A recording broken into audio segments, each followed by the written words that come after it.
It's time for DodgerHeads.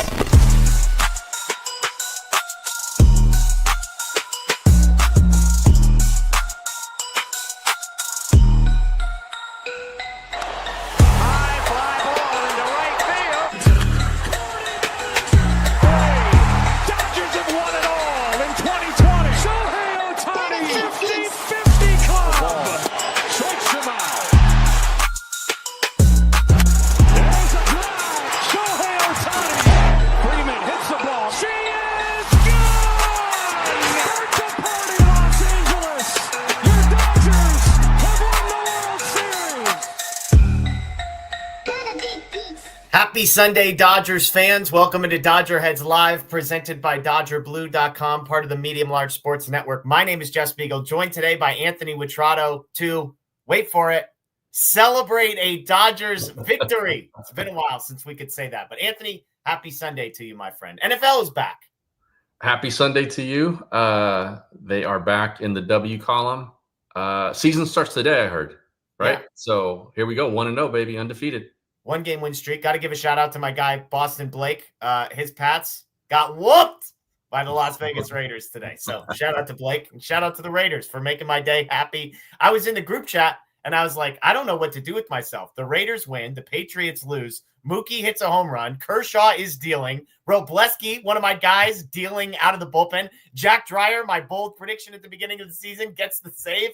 It's like, could Fordo reach base 3 times? Anthony, today, like, nearly could not have gone any better. I mean, it's a big Sunday. That's a big Sunday. Blake was noticeably absent from the chat today. Yeah.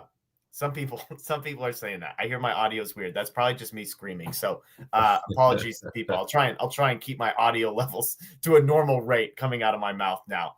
Lots to talk about tonight. Yeah, people say just voice is tired from screaming for Conforto all morning. That and the Raiders. My daughters look at me when the Raiders are on, and it's just delusional. Ducks won 69-3 yesterday, by the way. So Mike Gundy talking a little smack. He gets smacked right back by the Ducks. It's a good weekend for me. But here's the plan for tonight. We're going to talk about yesterday, the last 24 hours, a little bit of perspective. I know you were on live after the game. Yeah. I think grateful is the right word, that I was at an event and saw parts of that game and then was not on the live show last night. But we're going to talk that. We'll talk today. Mookie and Ohtani producing on the offensive side. Some positive injury news. Muncy, Edmund, Vesia due back. How much does that help? We're going to talk bullpen, like update, check in. Who do we trust? Who don't we trust? Do we trust anybody? And then we'll talk Tyler Glasnow injury update as well. So Jedi Engineer with the super chat right off the top. I'm glad the team won so Anthony can end his hunger fasting test. Were you not going to eat until the Dodgers won again? Was that a threat? It just happened to coincide with last night's game, but I'm doing a 36-hour fast, which started last night around 6 p.m. Pacific. Okay. So hour 22-ish or so. Right. Yeah, you're already at the finish line, baby, because you get to fall asleep here in a little bit. So right. It might be an earlier sleep night than normal for these reasons, but yeah, I think we're close. We got another super chat here from Peyton. Says, love seeing Dreyer take us home. Absolutely. Dreyer and Robleski. Those two guys did their jobs today for a group that had not been doing their job. So shout out to them. Big Mac with the super chat. Nothing in there. Big Mac, if you want to throw a comment in the chat, we'll get to that. Dr. V, love that we won.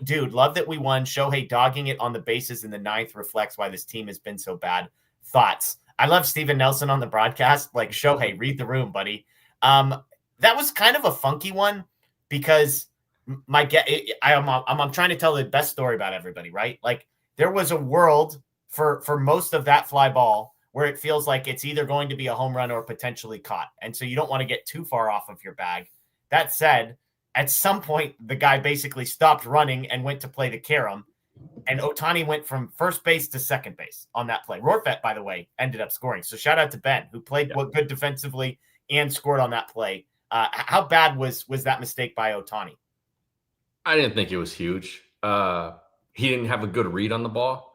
I'm not saying that he should not have scored. Let me put that out there first, because I know sometimes with the chat, it's either you're on one side or the other. There's no context here. But it's very possible he thought that ball might get caught and was kind of not sure where to go and ended up sort of in between. It looked like kind of a homer off the bat, but I think everyone's reaction on the field said that like it had a chance to stay in. I think that's what he was reacting to. Still not great base running, but like the guy hit 2 homers today, and like the fan base just piled on him for that mistake. It was. And that's the thing, right? You can separate those two things, I think, and say, hey, he hit 2 home runs. He was incredible. He was the largest reason for them winning today, or at least in the top 2 or 3. On the flip side, for a team that has been finding catastrophic ways to lose games and for which there is no such thing as too big of a lead, that was actually kind of a critical play because it ended up, instead of having second and third, you have first and second. The next ball is a deep fly ball to left field that would have been a sac fly that would have scored him. And then the next one is Conforto hits into a double play that only happened because Mookie was still standing on first. And so the domino effect of at least 1 run that decision cost them, and potentially 2 because it would have extended the inning. So I mean, I don't like to play that part of the game. I don't like to go. Because I want to say this: Ben scored from second, so like he's reading the same ball that Shohei Ohtani is. Totally. But there's a big difference there. A guy going halfway from second on that ball after it hits the wall, he's walking in still. Yeah, but Ohtani, he could tag all the way up to second base because if that ball gets caught, they're not going to pick him off first. No, and that part of your point is fair. It was bad base running. I'm not defending the decision. I'm just saying I think he did not read the ball well. It wasn't a lack of hustle. That's my point. Yeah, that's a good. We agree there. There. It was a boneheaded mistake. Yeah, I don't think he was lollygagging on that one. Big Mac Super Chat, by the way, says thank you to Anthony for a tough night last night. So doing the Lord's work by coming into that post game show. LLM said some advice. Football is on. Do the shows after Sunday Night Football. I'll check the replay later tonight. Go Dodgers. Fair enough. Sundays are always the trickiest one, especially when it's a 10:40 game. We tried to find this window in between the 1 o'clock slate and the PM slate. Obviously, some of those games are still going on. So thanks for watching later. And that's the other piece too. We know that we love when people can hop in live, but we also know there's a large percentage of people for these Sunday shows that either watch YouTube live or listen to the podcast later. So we appreciate the feedback, and we'll do our best. It's going to change potentially week to week. We're figuring this out as NFL season is upon us. Or as some people said, try your best to have football on one place and DodgerHeads on the other.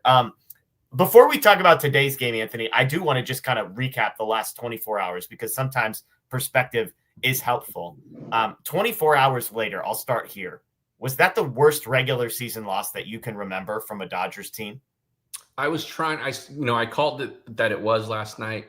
I've been trying to think of other ones throughout the day that and maybe some of this is recency bias, sure, but a no-hitter with 1 out to go. Yeah.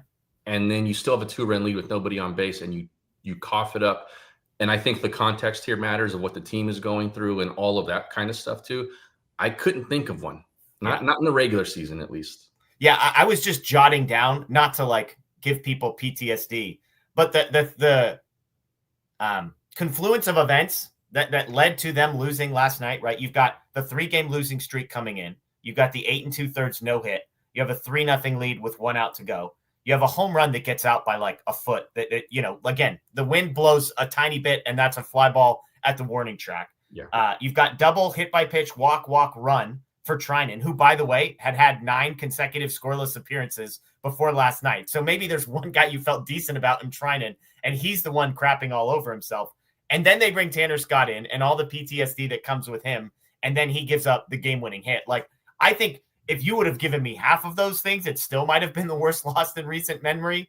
But you tack all those things on top of each other, Anthony, and I think that's why, to me, I can't imagine how it could get worse from a vibes, feeling, gut punch, kick to the groin perspective than it was. Yeah, totally. And I think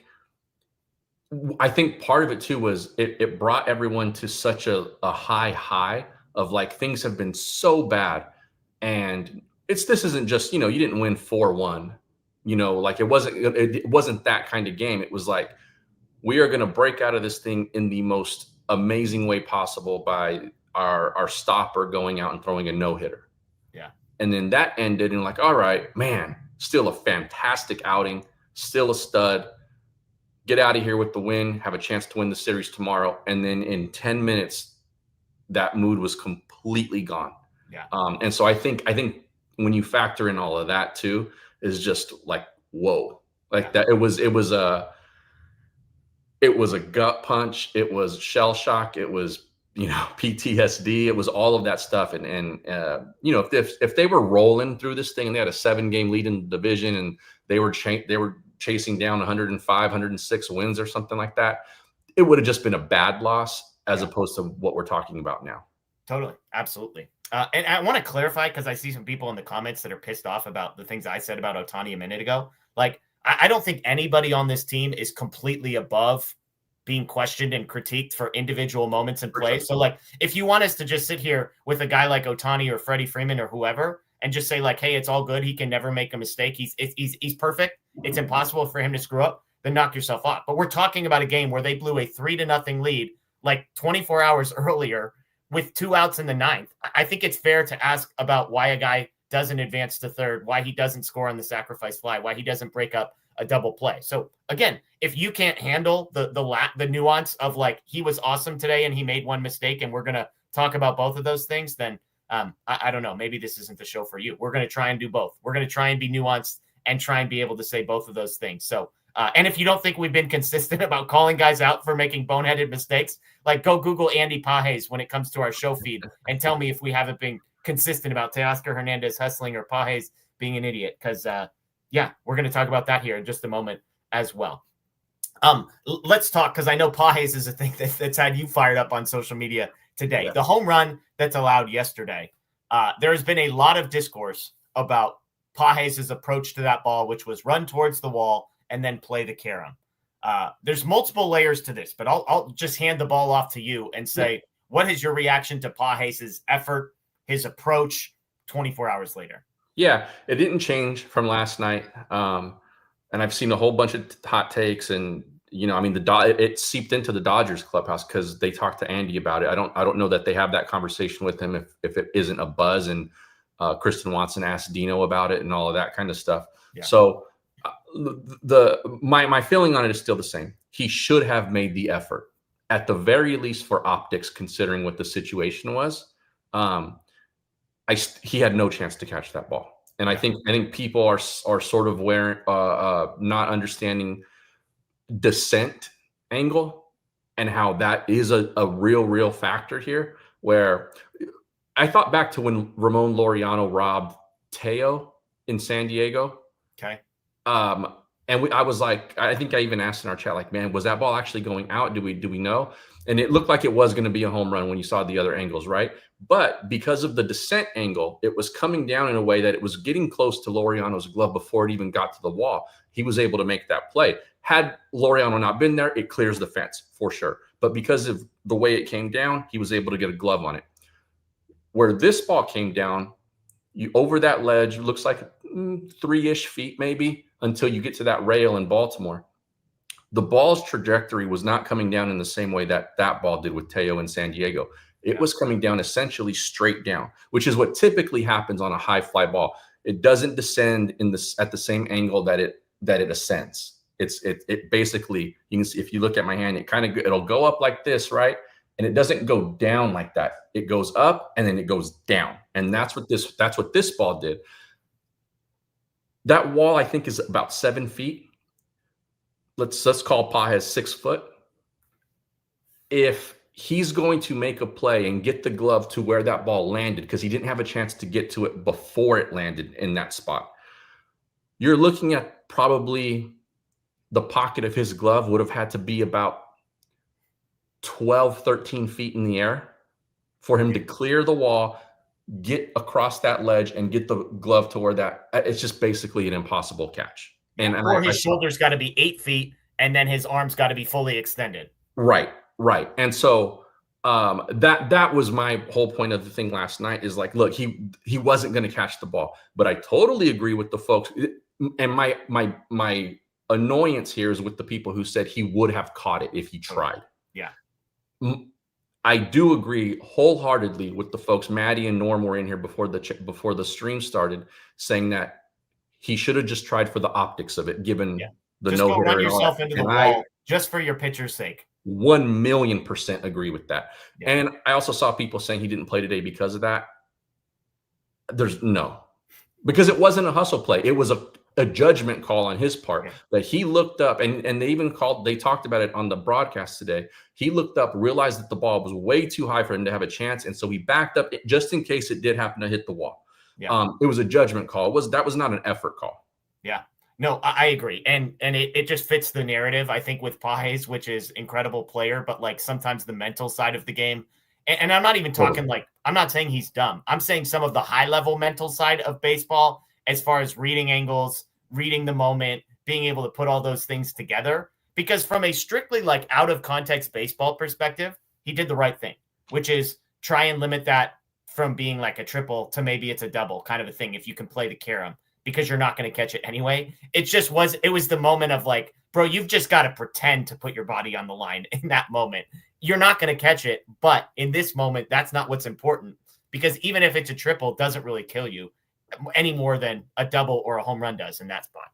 Absolutely. Absolutely. And in standing out there and playing that inning out in your mind, visualizing if the ball's hit to me, if I have a chance to take away a home run, I got to go get it.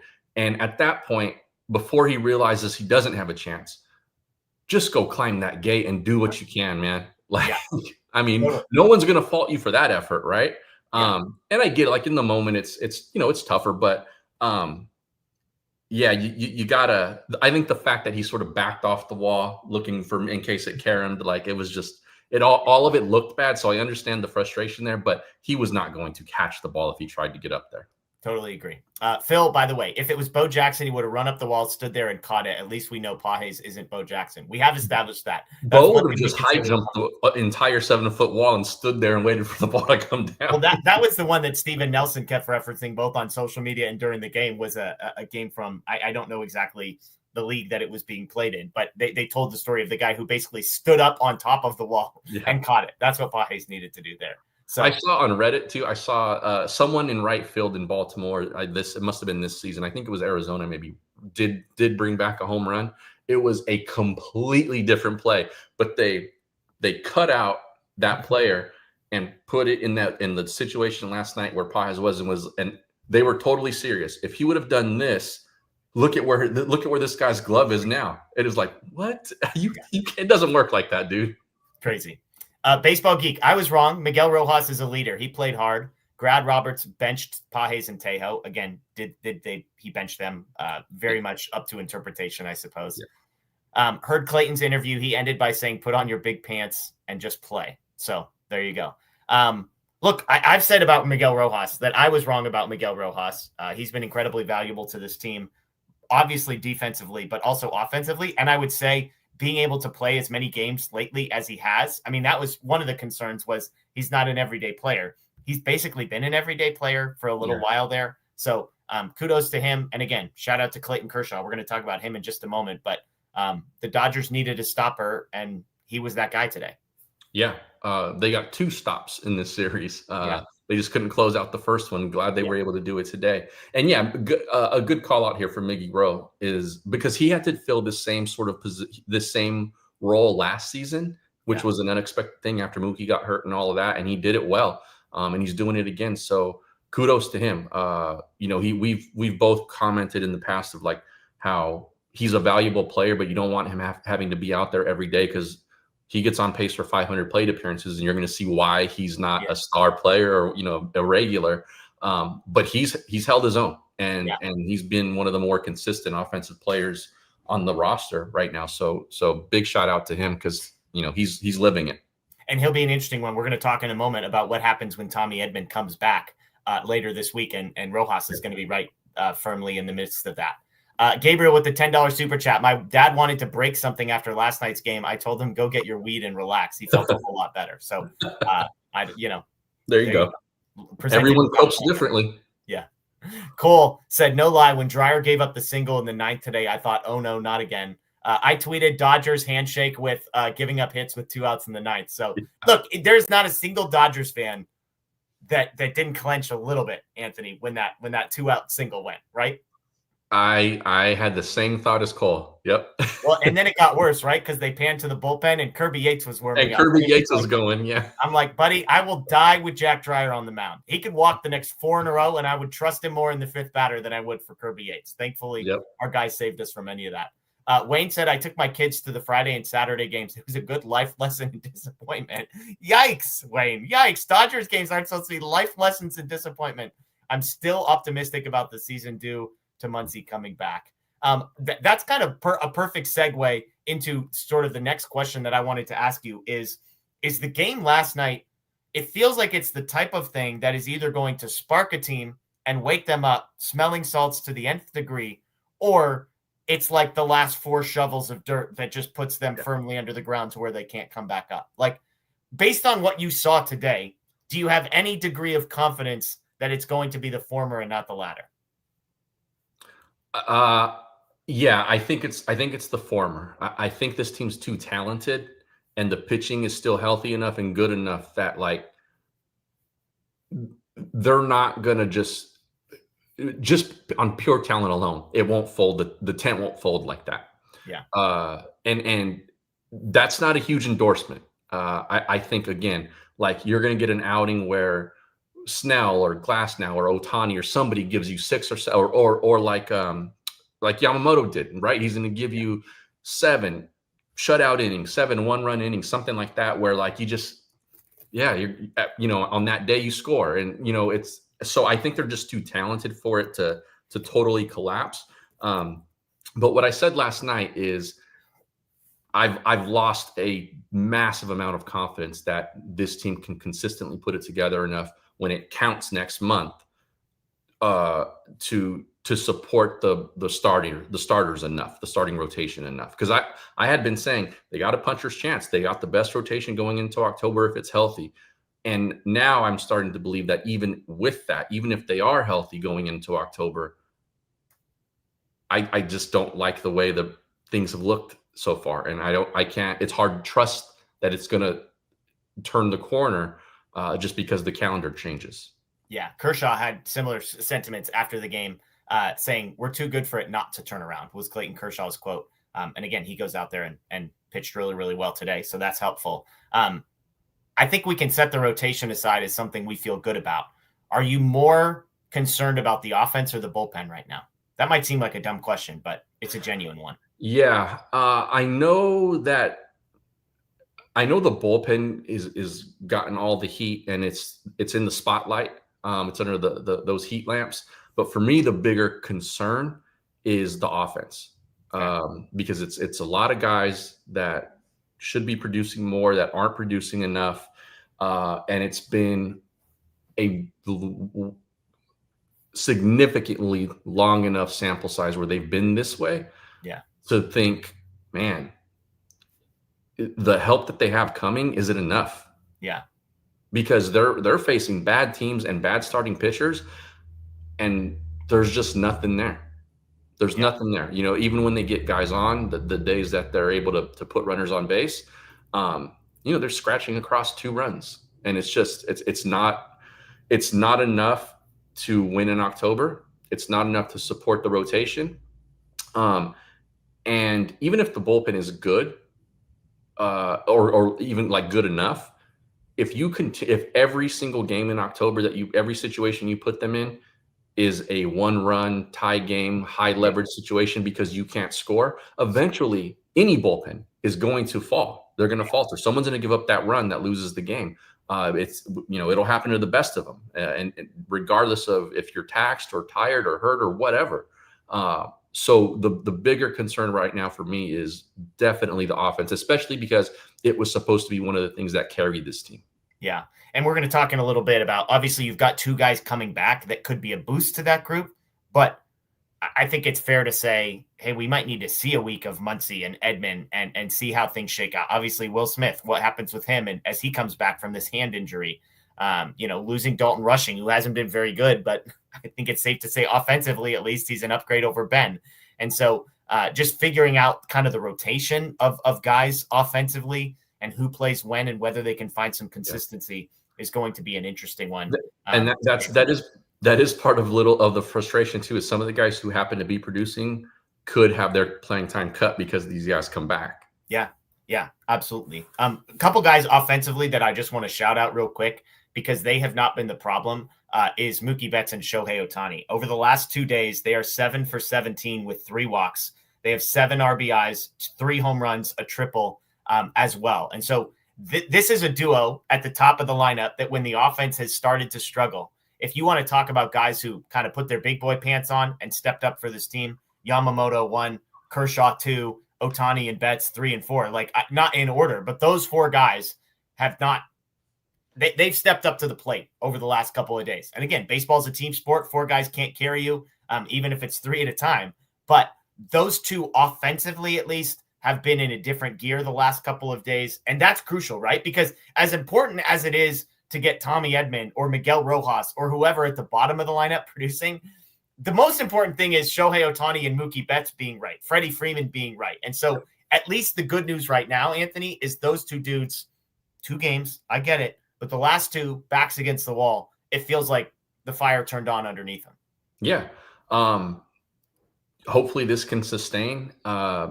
We talked about 2 weeks ago or so about, okay, the schedule is light now. It's eased up, like fatten up on these bad teams. And it's been the opposite. I think they have probably a losing record since then.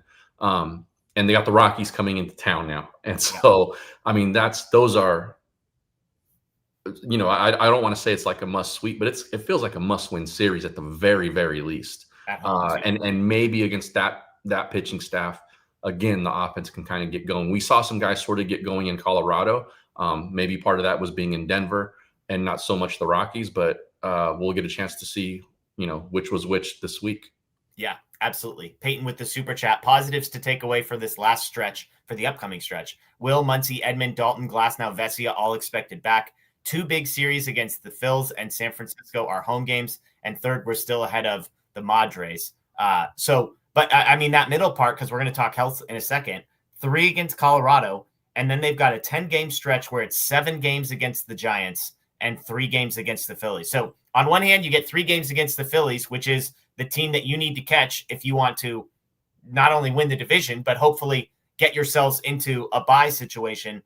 But then it's 7 games against the Giants, who are basically the hottest team in baseball over the last 2 or 3 weeks. And so that's a stretch of games, that those 7 that I think we looked at very differently a month ago, Anthony, because those 7 against the Giants are going to be no joke. Yeah, absolutely. Trey Turner went down today for the Phillies. It's a hamstring thing. So even if it's not long-term, it looks like he's probably going to at least miss, I would imagine that series against the Dodgers. We'll see if it's more, if he's back before that, but it didn't sound great. If he goes on the IL at all, he would be gone for that. He would be gone. Yeah. And I can't imagine them keeping him day to day.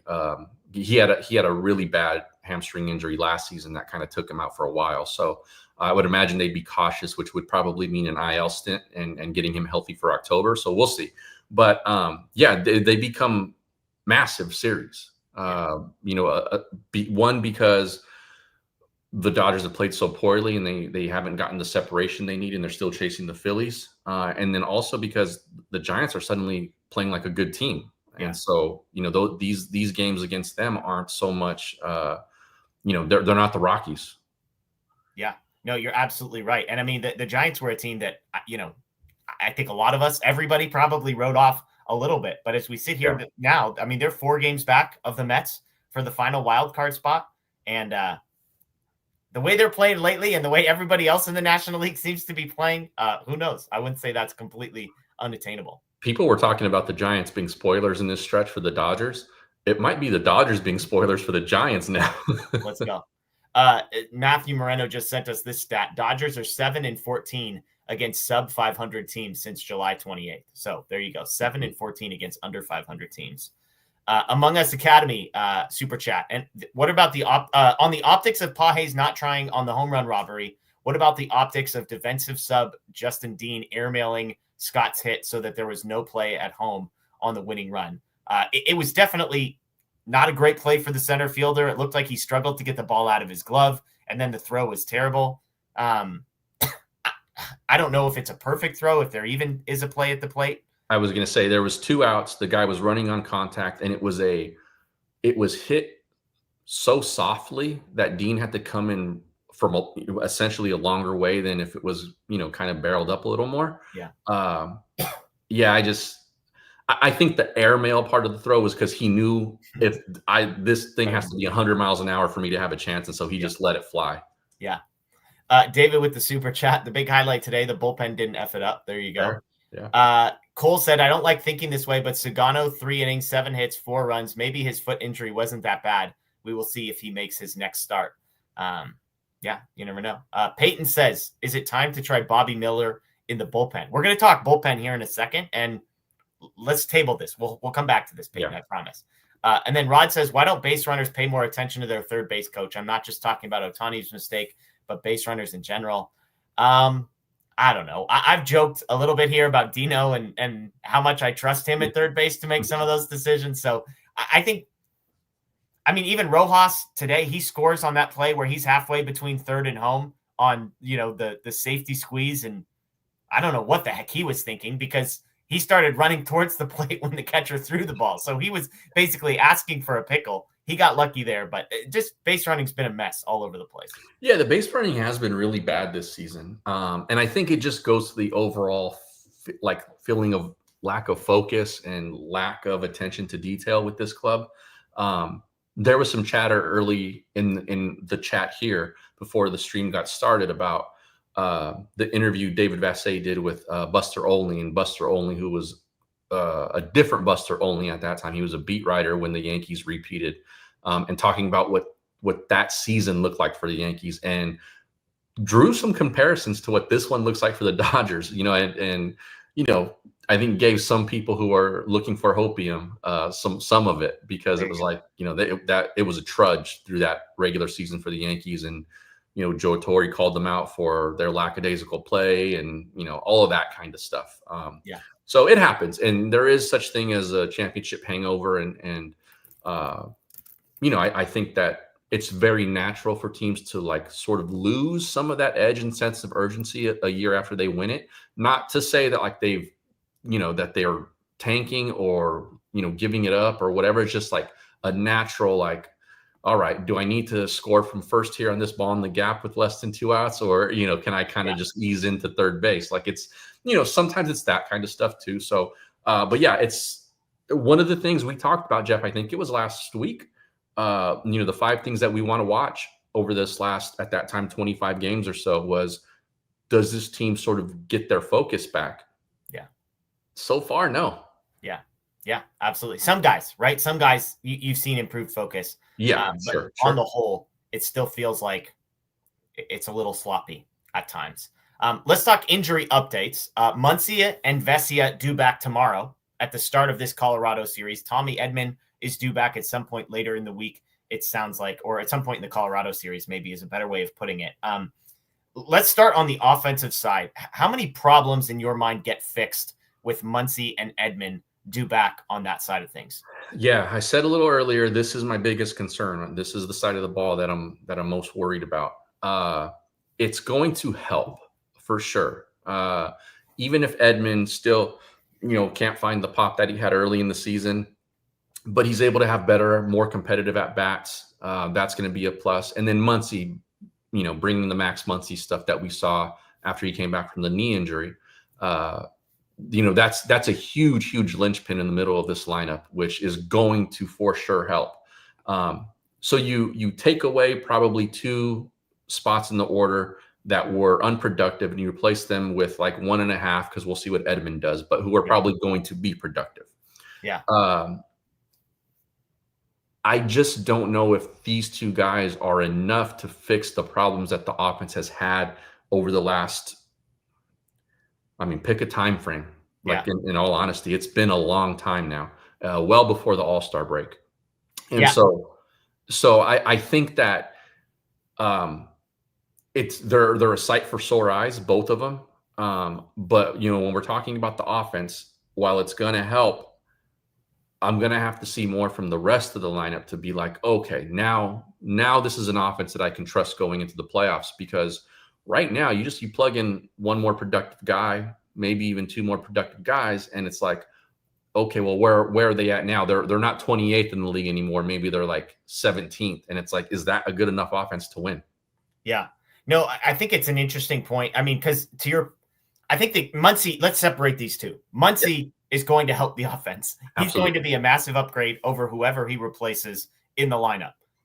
And I think it's a safe bet that he will be a guy that you can trust now as much as anybody else, right? Like he was producing, he was one of their better hitters right before he went injured. Obviously he's missed some time, but Muncy is used to, unfortunately, coming back from injuries, settling into a rhythm and finding his way. Edman is the interesting one because I think there's a defensively, of course, like I'm setting aside defense. Tommy Edman defensively will be a huge help to this group.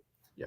Tommy Edman was really bad right before going on the injured list. Like I'm not comparing these players as if to say they are equal, but to put things in perspective, his overall season weighted runs created plus is an 86. Yeah. Michael Conforto's is an 80. To put those things in context, Edman is a much better offensive player than Michael Conforto. So don't mishear what I'm saying. I just think we have to ask, like, what version of Tommy Edman are we getting?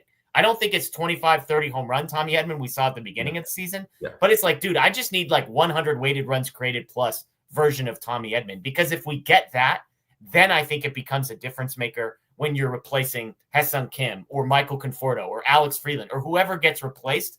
It's like there's a big enough gap to say this is an upgrade. I 100% agree with you. And he just has to be that guy.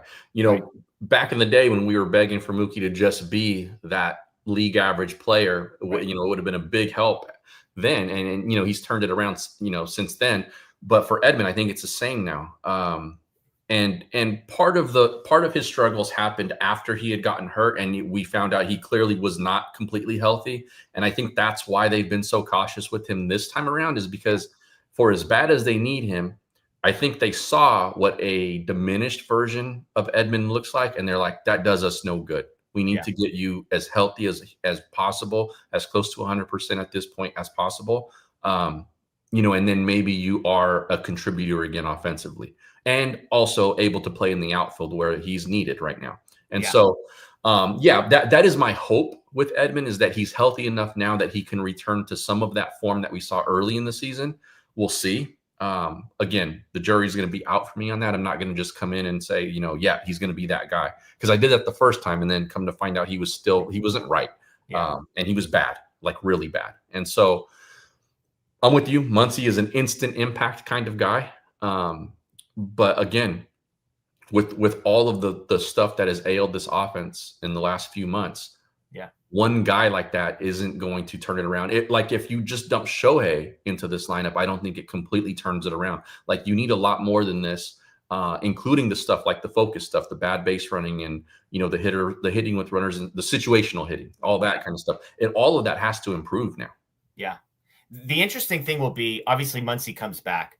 We've been talking about Tommy Edman playing center field, and that's the goal. It strengthens things. It builds out this lineup, right?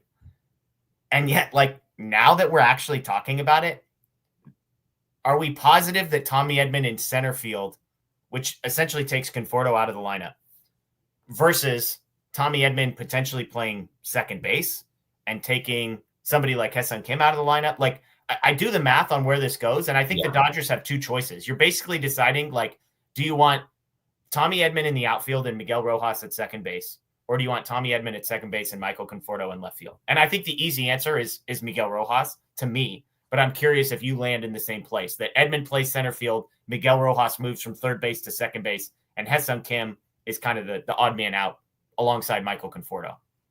Yeah, I think you pick spots for Kim and Rojas to probably get at bats, because you want to keep Rojas fresh also. Or fresh enough that he still has some production in that bat, and he's not just an all glove guy. But it's a good question to have, because when it was a no brainer, you need Edman in the outfield more than anything. Yeah, Alex Freeland was still looking. He had a semblance of some offensive light there, and that obviously has gone away, and so has he, because he couldn't hit enough. And so, that was a big part of that. Him being in, Edman being in center field. Now Michael Conforto hit well enough to maybe keep himself in the lineup enough. He has a knack for just waiting until the back is not just against the wall, but he's halfway through the wall. Yeah. You know? I mean, he's hanging onto the ledge with one finger, right? And then all of a sudden he figures it out for a while. But no, so yeah, I think it's less dire that Edman, for the moment, it's less dire that he's needed in the outfield. And probably they can start to move him around. So on days that, maybe they want to give him a little bit of a break, he can play second or something like that. But yeah, I think it's going to be a question now. It's not the surefire thing that it was a couple of weeks ago, probably. Where are you on Ha-Seong Kim in this? I think, yeah, I mean, I want to get him some at-bats. I want to see if the offense, now that he appears to be healthy, I want to see if the offense that he had when he was healthy can return. He played well in the rehab stuff. So let's see where he is from the high of highs early in the season to the low of lows before he got hurt. Yeah. Does he end up somewhere in the middle? Because if he does, that's probably a guy you can run out there on a pretty regular basis. Yeah. It was interesting. Oral Hershiser is typically a pretty positive guy.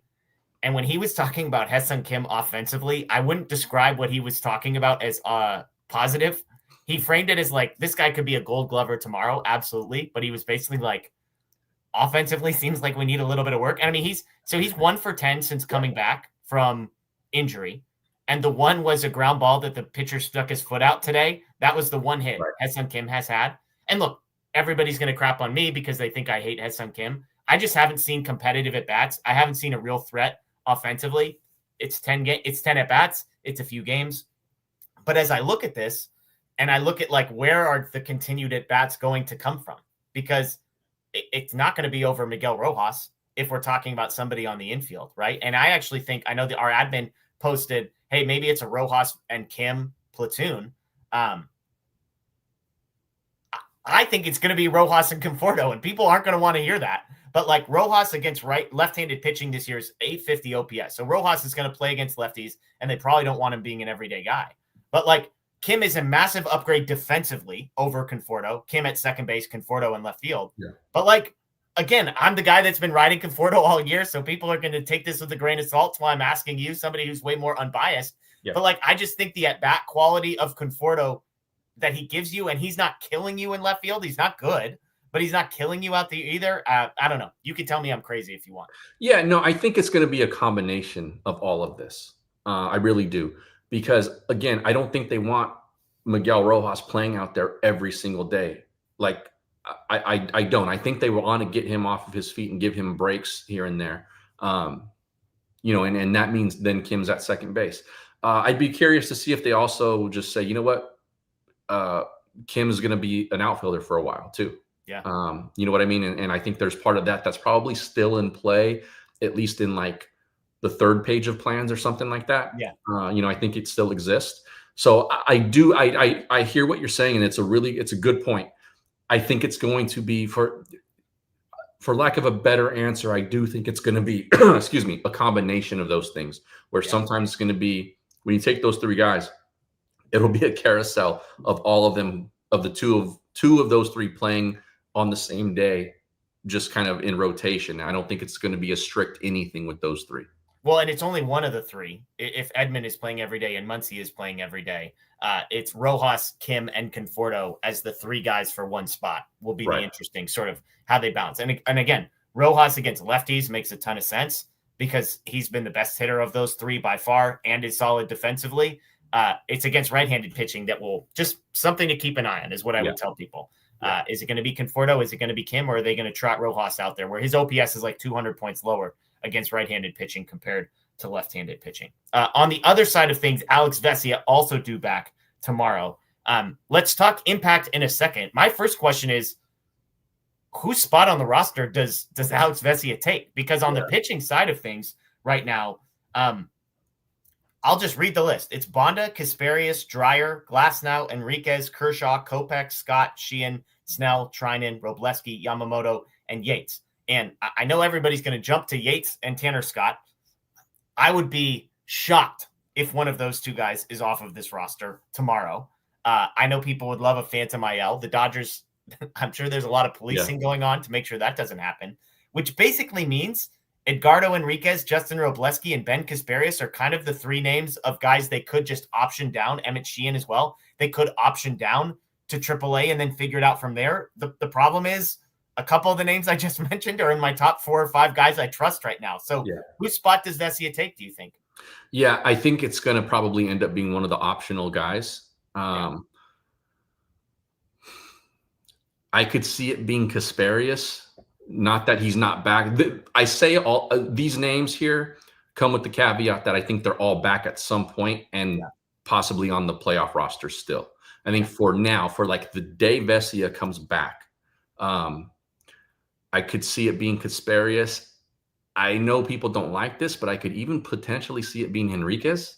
I think Enriquez would be my guess. I think he was really good to start. He's been a little shakier the last few. And I just feel like if I had to choose between Kasparius, Robleski, and Enriquez, I think he's still at the bottom of the list of those 3 guys, given what Robleski offers you, given what he did today. I just think there's more value in Robleski, and I think Kasparius I just trust more than Enriquez right now. Yeah, and that's fair. It's interesting. I think the trust there is just because Kasparius has the longer track record for this season. Because Enriquez has been good, hasn't been as good lately, but the swing and miss stuff needs to improve, right? I think they could make a case like, hey, we're going to send you down. We want you to work on a couple of things here.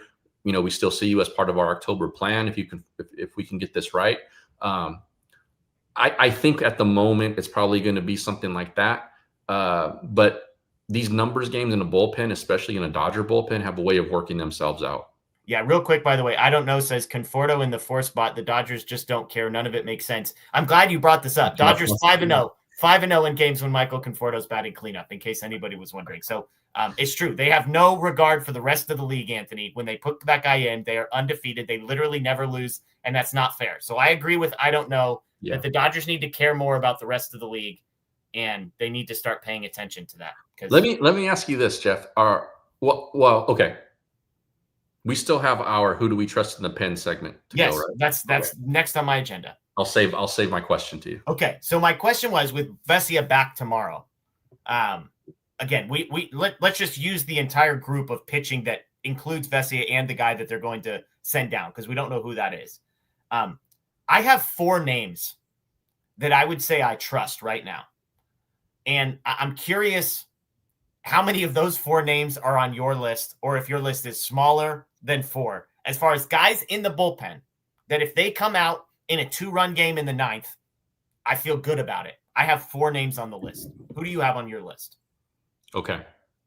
I'm looking at the active roster right now. And you don't have to go in order. You could just go down the let me do this. I'll just read straight down the reliever list and you tell me trust or don't trust for right now. Bonda. Yes. And I'll give you 3 categories. I'll give you don't trust, and trust. Okay. So and this is all assuming they're used in the situations that are most advantageous to them, right? No, just 9th inning. You're up by 2. Okay. This guy comes out of the bullpen. Okay. That's Bonda fair. Getting thrown into the same situation as Tanner Scott or whoever else. That's fair. Okay. If Bonda comes in, is that a thumbs up, thumbs down, or sideways? Meh. Okay. Sideways. Kasparius. Sideways. Okay. Dryer. Trust. Okay. Enriquez. Sideways. Kopech. Trust. Okay. Thumbs up there. Tanner Scott. Easiest one I'm going to give you all day. Thumbs down. Damn right. If you didn't say that, the chat might hate you more than they hate me right now. Way to throw the softball in there. Trinan. Sideways. Okay. Robleski. Trust. Okay. And Kirby Yates. Cool. How many thumbs do I get? Yeah. Is there a further down? Okay. So just to recap. So you've got Dryer, trust. Kopech, trust. Do you said sideways on Trinan? Yes. So and then Robleski was a trust. I trust Robleski, yeah. Okay. So Dryer, Kopech, and Robleski are the 3 guys in your trust. It's not inspiring. Yeah. Oh, and the one guy I didn't mention is Alex Vesia. Vesia's trust. Okay. So you've got 4 guys in your trust category. We have 2 of the same 4 in our list. So we agree on Dryer and we agree on Vesia as guys that if it's 2-run lead in the 9th and they come out, I trust them. Yeah. So talk me through Kopech, because I have Kopech in my sideways category. Yeah. I have Kopech and Robleski and Enriquez. Those are my 3 sideways guys on my list. So talk me through Kopech and Robleski as thumbs up guys. It's not a great case. Okay. I'm going to put that out there right now. It's not a Vibes. great case. But it's trust right now. It's almost by a process of elimination, because I don't want to say I don't trust anyone, even though that is an option. But he's looked okay so far. He's looked like the command has been sort of commandable. And I think if he can stay there, I'm fine. And he's a guy who's done it on a big stage just last fall. So for those reasons, I'm okay with him right now until he proves otherwise. Essentially, he's kind of on. He's on that. You got my trust until you break the rules. Okay. Sort of situation with him. Okay.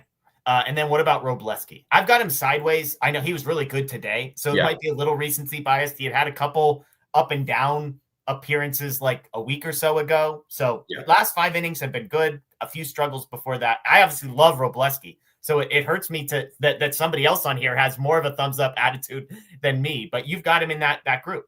And you're right. There's recency bias here that I'm willing to admit. And I'm counting it because there's other guys who, like, because of recent failures, I'm like, I can't trust this person in that kind of situation. So for Robleski, I think he's a guy who can handle it. And like, even when he's faltered this season, it hasn't ever really looked like the moment was too big for him. And I like that makeup in him. Yeah. I love it. I love it. I'm not going to argue. The 2 guys so again, Dreyer and Vesia, we both agree on. I have Treinen in this group. And I know that sounds crazy because he literally melted down last night in a game that they needed and in a big spot. And yet, prior to that, he had 9 consecutive scoreless appearances, and he's been through the wars. So that's why I'm a little surprised that you have Kopech in this group and Treinen out of this group, because I feel like Treinen has both the track record historically as well as outside of last night has actually been successful at the major league level recently. Yeah, and everything you say is absolutely correct. A couple of things here. Last year, he didn't have these meltdowns. Yeah. And the other part of this is last night is the perfect example, is he can be rolling and he looks like he is the guy. Right. And you can sometimes tell with him in the first batter. And Matt and I talked about this last night. When it's going to go bad, you know it's going to go bad quick. Yeah. And I think Dave tries to ride with him because I think the hope here is he's going to figure it out mid-outing. And he has not been able to do that this season. When the command is gone, it's just gone and it does not come back. And he's got no idea where it's going. And it's any pitch. It's the sweeper, slider, it's the fastball. He had no idea where the fastball was going last night. He missed in every direction. That's always a bad sign when you miss wide and you miss high and you miss low. Yeah, he looked like me and my friends hitting the driver. It was going all over the place. But so that's where you say trust. Now, if you're like, it's a 1-run game, it's the 9th inning, we're going to go with Treinen, I'll go. Okay, let's do it. Yeah. I understand that. But if you're asking how much I trust it, I'm like, oh man, this is tough because he has not been able this season to get himself right in the middle of an outing that's going badly. And I think the reason I like this exercise is because as we were texting to set up for the show, I kind of had the realization, and it's something I've talked about briefly on here, that part of the reason I think people are down so bad on this Dodgers bullpen is because they're still envisioning a bullpen in which Tanner Scott and Kirby Yates are at the back end of it. And if you're like, if I told you, hey, Tanner Scott and Kirby Yates are your 8th and 9th inning guys in the NLDS, NLCS, like you would have every right to be horrified. Yeah. But if we flip things and we just take the names off of it and we say, hey, we know what the track record is, we know what the contract says. However, actually, once we get to nut crunching time, it's actually going to be Dreyer and Vesia and Treinen and Kasparius and Kopech. Like those are going to be the guys that are actually pitching leverage. And Tanner Scott might be involved in the 7th, or he might not be involved at all. And Kirby Yates probably off the roster. Like I guess I just get to a point where, I mean, Kasperius, the guy I mentioned, 13 2/3, 4 earned runs. He's got a 2.6 ERA dating back to July 25th. We're going over a month with a 2.6 ERA for him, and he's been used sparingly, and I think they're picking spots with Kasperius. Anthony Bonda since July 18th, 1.59 ERA. Like, so that's 4 guys plus Kopech plus Bonda plus, you mentioned Robleski. That's 7 guys that I think are either sideways to thumbs up, and all of a sudden that's your bullpen right there. Yeah, no, totally. And I think when you look at this that way, it doesn't look so bad. Right. It doesn't look so bad. The worry, I think, for everybody is, does Doc see it that way? Yep, exactly. And is he going to keep sticking those guys into late inning, high leverage situations? And the answer is probably. Well, and I want to read the quote. This was yesterday. Said he was asked, do the Dodgers have to keep trusting Blake Treinen, Tanner Scott, Michael Kopech, and hope they get it sorted out? This is what Dave said. That's exactly right. And Kirby Yates is the same thing. So the person who asked the question, I love, they were like, Kirby sucks. Like, get him out of here. What about these other guys? And Dave's like, actually, Kirby, same bucket. It's like, dear God, Dave, give these guys up. He said, these are the guys we signed off on, we believe in. And not to say that you've got to have blind faith forever. I understand that. But you're talking about winning 11 games in October, getting there, obviously, and guys that you can trust in that hot box of moments. There's experience that certainly matters. It does. But talent and performance and the short term and recency matters too. It does. But I'm going to give these guys that have earned the opportunity and my trust, that they deserve my trust. I'm going to keep giving it to them until I don't. Your response to that was he's saying both things. And it's the last, right? He's like, I'm going to trust these guys. I'm going to trust these guys. They've earned it until I don't trust them. But I'm going to trust them until I don't trust them. It's like, what are we even saying? So this was before today's game. So I'm glad admin corrected me. So this was pregame today after last night's game. Right. But what are your thoughts on this idea that Dave is basically saying after the Tanner Scott and Blake Treinen meltdown, these guys have a track record on one hand. Secondly, all I care about is October. And so the implication being, if somehow we can get Tanner Scott and Blake Treinen right before October, that's going to be a huge help. And third, but at some point I might stop trusting them. Like, what do you make of all this? Right. Yeah. And if they somehow get them right the last 3 weeks of the season and Tanner Scott goes into October and his last 12 innings are scoreless, then sure. Yeah. We're already there. Like, we're already at the last 3 weeks of the season. And so there's not 12 more innings for Tanner Scott this year, Yeah. And so I'm like, sure. If he doesn't give up another run and, for the rest of the month, then sure. I'm willing to say, he might be a guy then, I know I said I don't trust Treinen like that, but like, if you're in the 8th inning or if you're in the 9th inning, and it's the middle of somebody's order, like they did against the Padres, and Treinen's the guy. Yeah, I'm like, yeah, all right, I can buy into this, fine. Yeah. But it's the fact that he's like, they've proven, and well, they haven't proven it with you, and also there are other guys in that bullpen who you're placing them over because of contract or name recognition or whatever.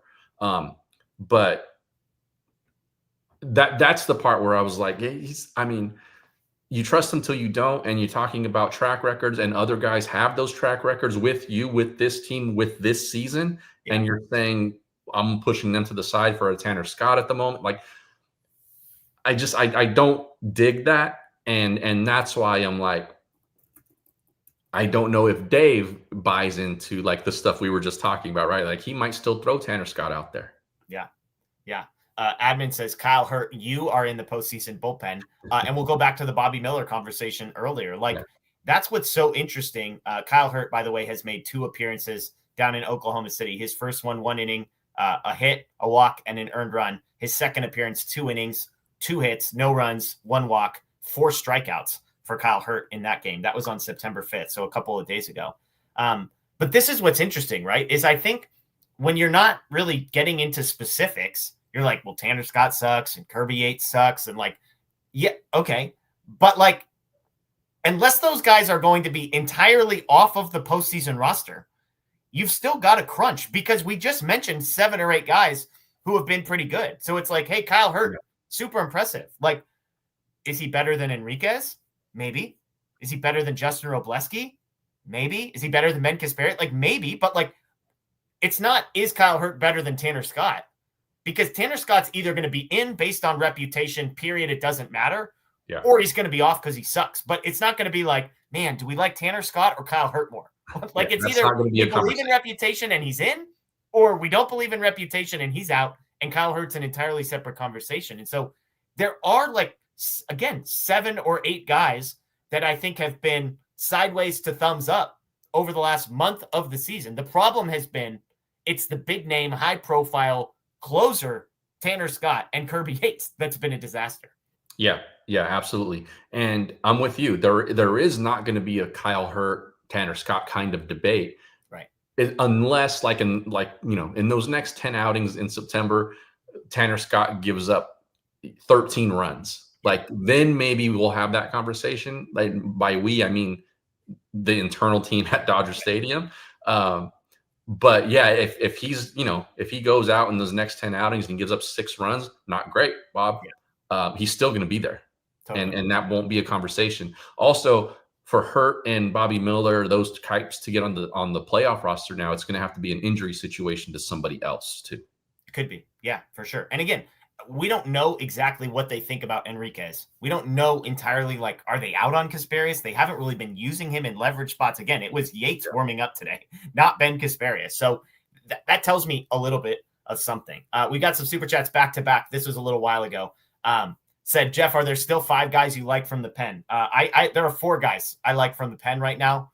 There's 4 guys I like, and then I would say there are 5 guys I don't hate. So there you go. I think I'm the same way, and that's why I asked, like, what's the situation we're talking about here? And you laid down a fair gauntlet of 9th inning, 1-run game with the lead. They're going out there. Totally. I think guys used in their situational advantages, Anthony Banda, that kind of thing. Then he's a thumbs up for me, right? Like, so I think there are those kinds of situations too. Yeah, and Casparius, I think, is in the same boat. Like, if you're just telling me he's coming in to face 1 or 2 guys and they're good splits, then it's a different thing. Shelly asked, what's up with Teo? We are all on the same page that we don't think Teo was benched today. This was probably just a regular day off.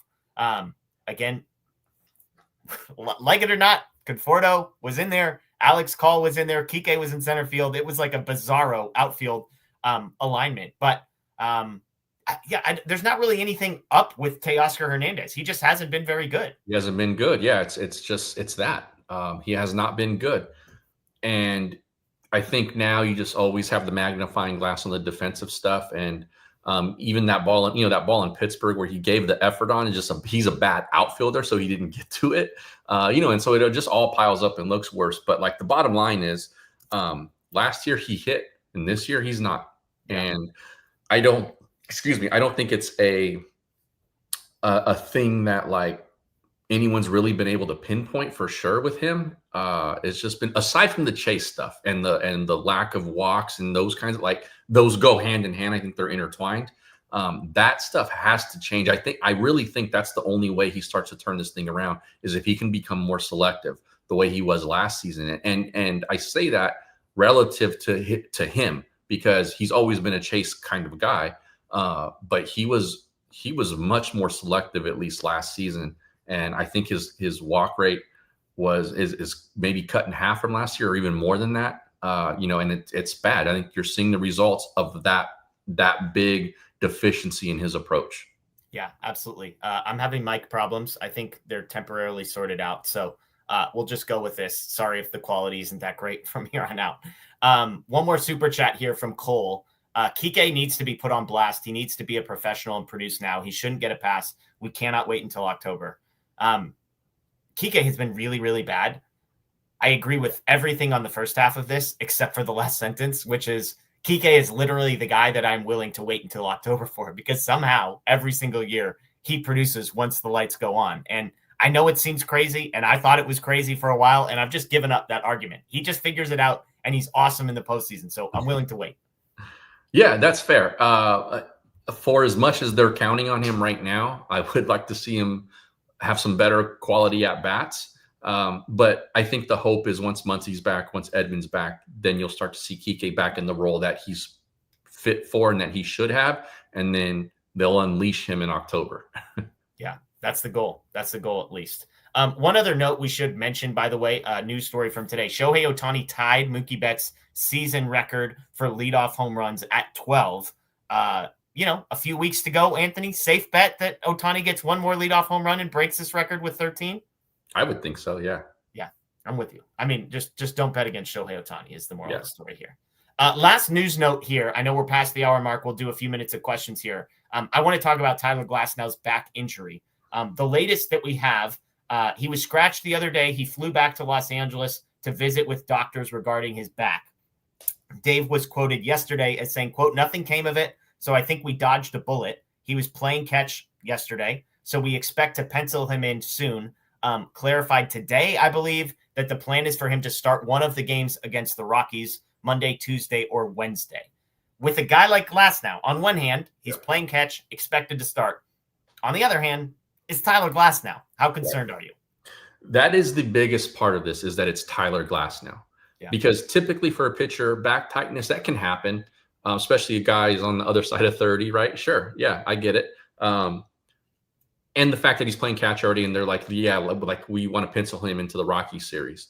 I would typically be optimistic, but because it's Glasnow, I'm like, well, I just want to see him out there and make the first pitch of the game before I'm going to say, like, before I believe he's actually going to take the ball.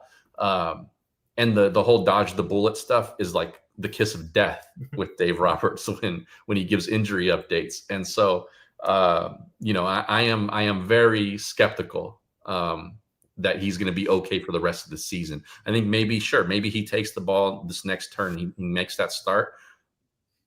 Even if he gives 6 and, he looks good, I'm just now for the rest of the season until we get to the playoffs going to be skeptical on if Tyler Glasnow is going to make his next start. Yeah. And I think it's fair. I don't think he's earned the right to be above and beyond that, unfortunately. So, Peyton, circling back, are you going to get to my Bobby Miller question, Jeff? We kind of touched on it, but not directly. So fair, sure, Peyton. Yeah. I'm glad you brought this back up. I would put him in the same bucket as Kyle Hurt, but below him, actually. I think Kyle Hurt has a better chance of being on the postseason roster than Bobby Miller does. And so my answer to Bobby Miller would be, I think there are enough guys ahead of him that aren't in the superstar we're paying a bunch of money. Lost the mic. We're back. Oh, you're back. Superstar sort of bucket, but they're just simply in the young guy, but has been productive. Like I think Robleski, Kasparius, Dreyer, Bonda, all those guys are going to be ahead of Bobby Miller. Kopech, you could go Enriquez. And again, I think Kyle Hurt would be in that bucket as well. So I have no expectations of Bobby Miller actually making it to a postseason run. I have 0 expectations of Bobby Miller coming up to the Dodgers this season in any capacity. I had some little small hope a little while back, but I know not everyone gets to see some of what he's doing down there. Miller has now, I'm reading from a tweet from Dodgers Daily. Miller has now given up 9 runs in his last 4 outings, which spans 5 2/3. So I think that puts the kibosh on any hope that some people might have had that Bobby Miller could make an impact. That he's done. Yeah.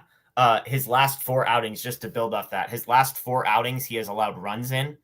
Those 4 outings starting on August 23rd, 1 2/3, 2 earned. August 27th, 1 2/3, 2 earned. August 31st, 1 2/3, 1 earned. And then September 4th, 2/3 of an inning, 4 earned. Over that stretch, he is back to walking people. It's 7 walks over his last 4 appearances. So 1 home run allowed, but it's the walks, and strikeout wise, he's got 6 over that stretch. So it just hasn't been good enough for him to kind of make a dent. Again, I think Kyle Hurt would be ahead of him is what I would say. So yeah, I think that's fair. Let's get to some questions, all caps questions. If you've got any, I know our guy Manuel is in here hating our food questions, so we'll see. David asks, how did the fasting go? He is still fasting, David. Yes, so, David. If you weren't in here right at the start, I am in.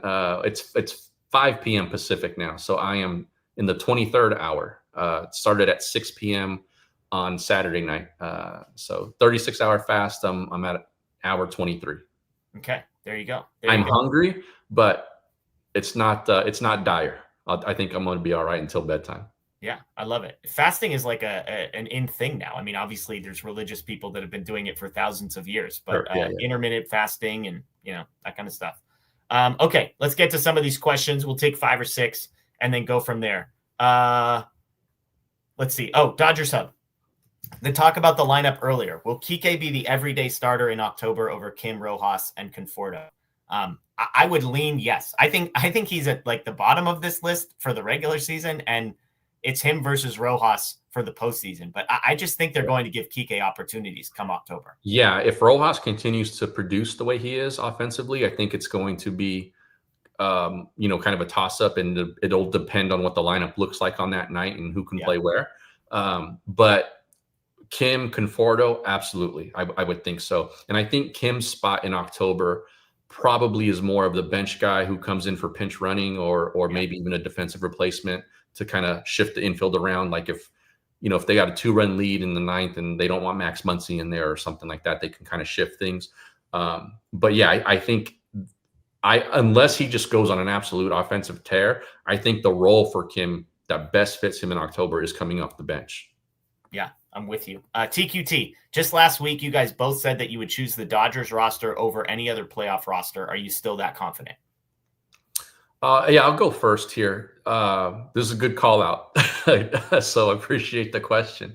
I said last night that my trust and basically to answer this question is no more. I still say they have a chance to do some damage in October if this rotation is healthy, as it currently is. Like, let's assume Glasnow is healthy. I think that gives them an opportunity to make noise. But based on all the other stuff, no, I would say, yeah, it's a question on if they have the best roster, because I think some of that is based on name recognition, and those names aren't producing. Tanner Scott, like a guy like that. The thing that they do have in their favor a bit is that there's no other National League team right now that's in the playoff picture that scares anybody. Yeah, especially if Trey Turner's hurt. Like, I think the Phillies would probably be the best of that group.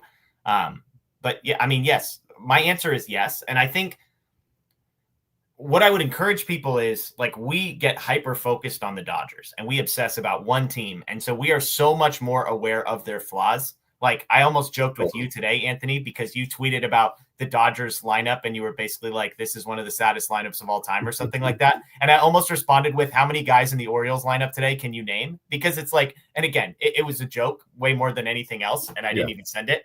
But I think my point is, like, we get obsessed about who, like, our number 6 or 7 hitter is. And we probably don't have any clue who the number 6 or 7 hitter is on the Phillies right now or on the Brewers right now. Right. And what their flaws, like, who's their 7th inning guy? Do they like their 7th inning guy? And so for me, I keep saying, I think the rotation is going to be the best in baseball, barring some crazy injury. And honestly, barring 2 injuries, because even 1 injury, this pitching staff could sustain. They're still 5 deep, and you don't even need 5 in the playoffs. 100%. So we got that going. And then secondly, like, it's still going to be Mookie, Ohtani, and Freddie Freeman 1 through 3 at the top of this lineup. And you mix in a little Will Smith, and you mix in a little Max Muncy. And even if the rest of these guys stink, if Teoscar never figures it out, if Miguel Rojas turns back into a pumpkin, if Tommy Edmonds like a 90 weighted runs, even if all that's the case, if you're just telling me I get 4 great starting pitchers and those 5 dudes at the top of my lineup, I'll take that roster. I'll take that group over anybody else. That group looks better than just about anybody else in the National League, for sure. I see David Yu says he's scared of the Brewers. Oh gosh, you just put a ball on a tee for our guy Anthony, because if there's one team this man is not afraid of, it is the Milwaukee Brewers. I have been saying, get Scott in here. Should I text Scott Gearman and try to get him in here to talk about Scott's the Brewers? on the boat too. I've been saying for months that team has been putting together runs with bubblegum and string. The starting pitching's legit, but you think the Dodgers don't go deep in games? Those starters do not go deep into games. And I think it was me and Matt either last night or the night before, we were talking about, I was having a conversation with one of their beat guys, and he was asking me, hey, what's up with the Dodgers? Like, is this real? Is this just a fluke? What's going on? And we got into what the Brewers look like right now. And he's like, they look like we have no idea which team's going to show up day to day for them. Yeah. So they're in the same kind of boat right now. Yeah. Sign Stealing says, scale of 1 to 10, how crazy am I? I woke up this morning and was relieved to see Conforto in the lineup against a righty over long-term commitment Teoscar. Here's how I'm going to ask this question, Anthony. When you wake up and see the lineup, Teoscar Hernandez, Alex Call, Michael Conforto, rank those guys 1 through 3 on who you want to see in the lineup. And I'm going to just say you don't even know if it's a righty or a lefty pitching. Yeah, okay. Is Teoscar still 1 on that list? Right now, it's still Teo. Yeah, okay. It's Teo, Conforto, and then Call. And I will say the Conforto Call stuff is because of what they currently look like. And Teo, I still believe like Teo on any given day can go give you 2 extra base hits, and one of them can be a home run. Yeah. A good question here from Rod. When it comes to putting together a pitching staff, should the Dodgers value durability more than they do?